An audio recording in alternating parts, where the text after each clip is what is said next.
बिस्मिल्लाहिर्रहमानिर्रहीम। आज में class 8 mathematics subject mathematics topic नाम कंपेयरिंग क्वांटिटीज़।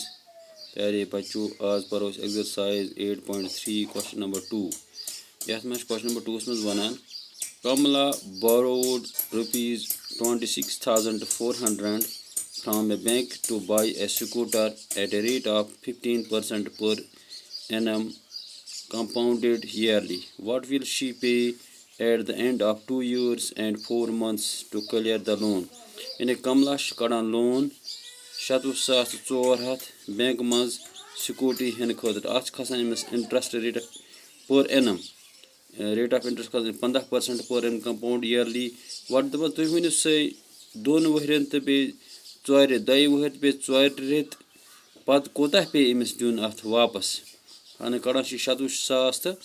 प्यारे बचो कड़ो गो दोन वहरन हूँ पे चोर रेत बचान अत कड़ो कंपाउंड इंटरेस्ट ये कड़ो सैम्पल इंटरेस्ट पे करो यमुक तो यमुक ऐड तो सह तूत पे अमिस भरन अमुक सलूशन इतकन कमला से कड़ान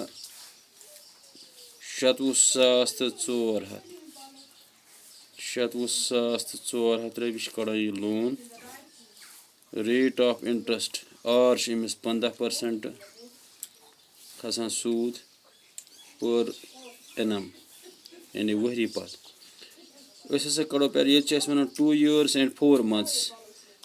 कड़ो दोन वहरन खतर कड़ो कंपाउंड इंटरेस्ट पे चोर रेत बचे तमन कड़ो यह सिंपल इंटरेस्ट गो नमो यह कंपाउंड इंटरेस्ट गोड m is equal to 2 n is equal to 2 प्यारे बच्चों अमाउंट कड़ने खतर formula a is equal to p into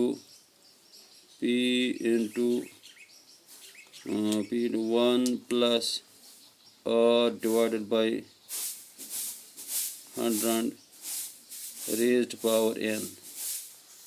ये गो अमाउंट यानी अमिस कोता पे दिन 2 वहर पत अमिस कड़ 27,400 1 rate of interest 15% 15 divided by goes 100 raised power goes 2 इतकन से बना ये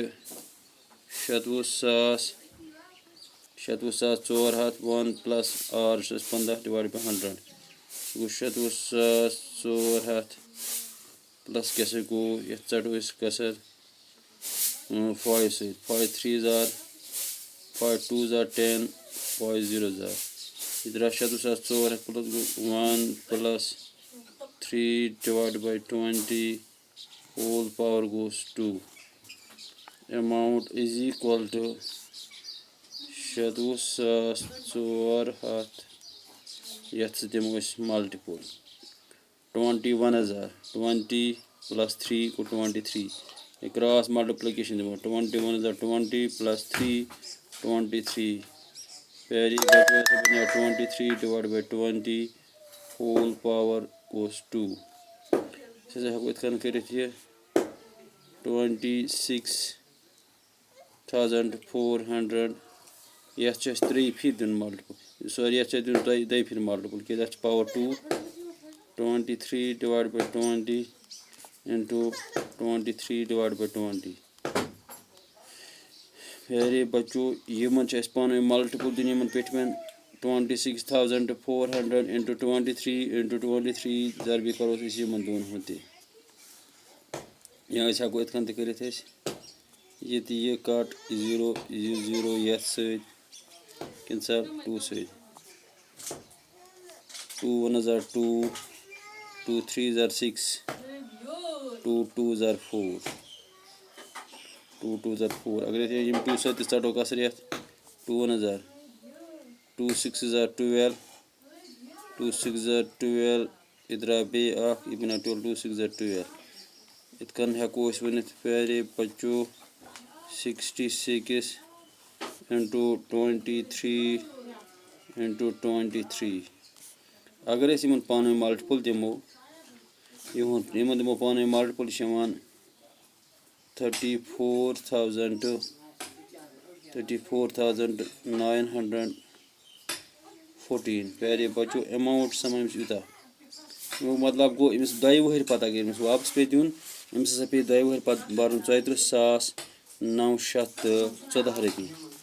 अत सह कड़ो वो सैंपल वो करो 4 रेतन पे 4 रेत तुम चीन सैंपल इंटरेस्ट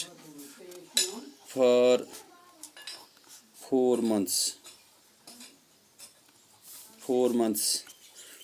months मज अत भरन अगर बह for sample interest for 4 months करो सैंपल इंटरेस्ट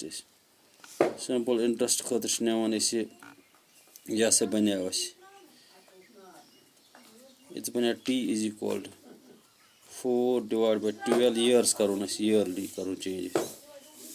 तम हसा गई ये years 4 1 4 3 1/3 years तम मतलब गो युस यह पे अमाउंट बनो 34,000 बनो इंटरेस्ट फॉर अगर 2 वरन खत पी हसा ये मज बना 34,914 T गोस ये P × R × T R गोस रेट ऑफ इंटरेस्ट गोस 15% प्यारे बच्चों इथे कन करो simple interest formula P × R × T / 100 सह गो P 34,914 ज़रबी रेट ऑफ इंटरेस्ट गो 15 टाइम गो 1/3 / 100 फार्मूला 35,000 यह दिमो मल्टीपल सिंपल इंटरेस्ट यूता अगर मल्टीपल दिमो पान वन सह क्या प्यारे बच्चे यमन दिमो multiple simple interest 1,000 to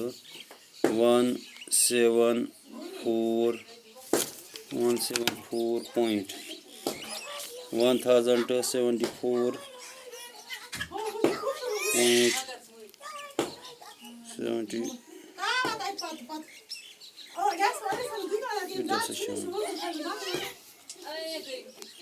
therefore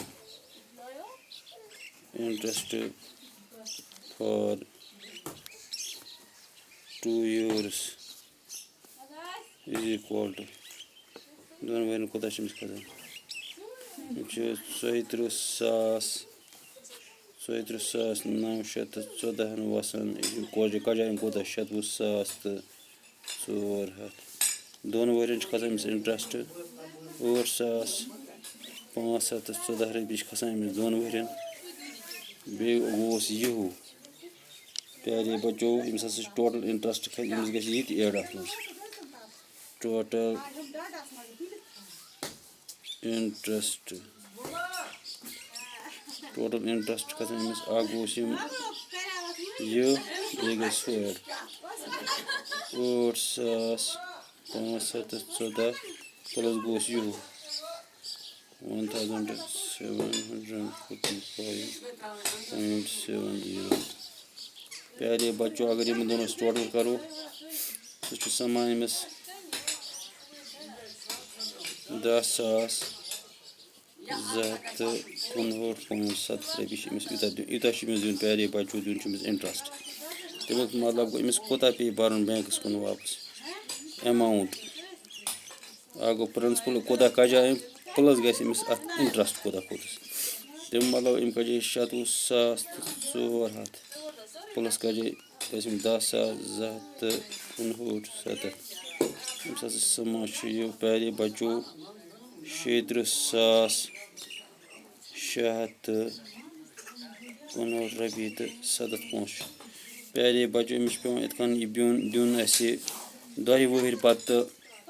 2 वहर पत 4 रेत पत यूता पे अगर अम कजे 70,400 कजे अमिस खत तथ पे इंटरेस्ट अमिस वातान 37,659 रपी तो 7 पोंस अमिस पे बाकी वसलाम।